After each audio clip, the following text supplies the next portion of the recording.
जय श्रीराम. श्री ब्रह्मचैतन्य गोंदवलेकर महाराज यांच्या प्रवचन या पुस्तकातील आज 23 जूनचं प्रवचन.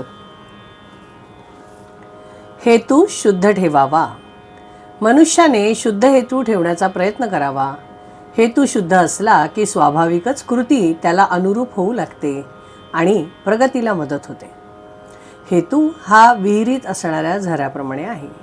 झरा गोड पाण्याचा असला म्हणजे विहिरीचे पाणी स्वाभाविकच गोड असते.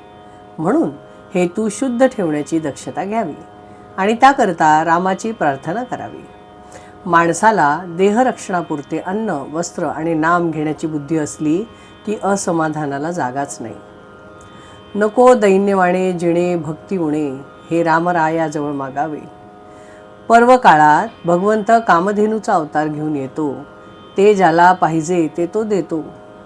पर्व काळात सज्जन तसे दुर्जनही आपली कामे करून घेतात. जारण मारण ही देखील पर्व काळात शीघ्र साध्य होतात. पण मात्र भगवंताचे कसे व्हावे हे पहावे. शुभेच्छा धरावी, भावना जागृत करावी. काहीही कर, पण भगवंता तुझा विसर पडू देऊ नको असे भगवंताजवळ मागावे. आजवर कळत नकळत जे पाप झाले असेल ते नाहीसे कर आणि पुन्हा नाही करणार असे म्हणावे.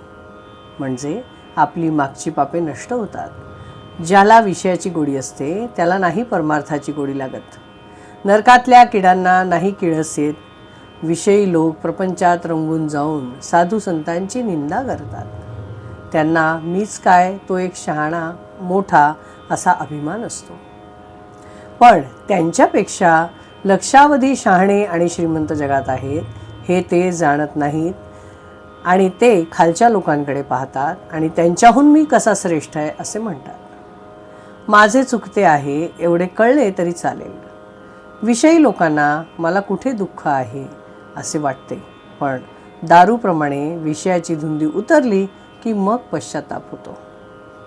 देव आहे असे खऱ्या अर्थाने वाटणारे जगामध्ये फार थोडे लोक आहेत. सद्विचार, सच्छास्त्र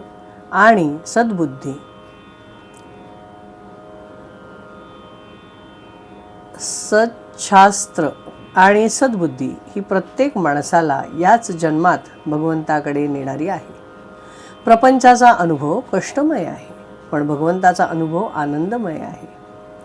तापाने आजारी असलेल्या माणसाला आपण घाम यावा असे वाटत असते, पण नुसत्या वाटण्याने काही होत नाही.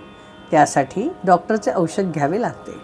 तसे ज्याला भगवंताचे प्रेम यावे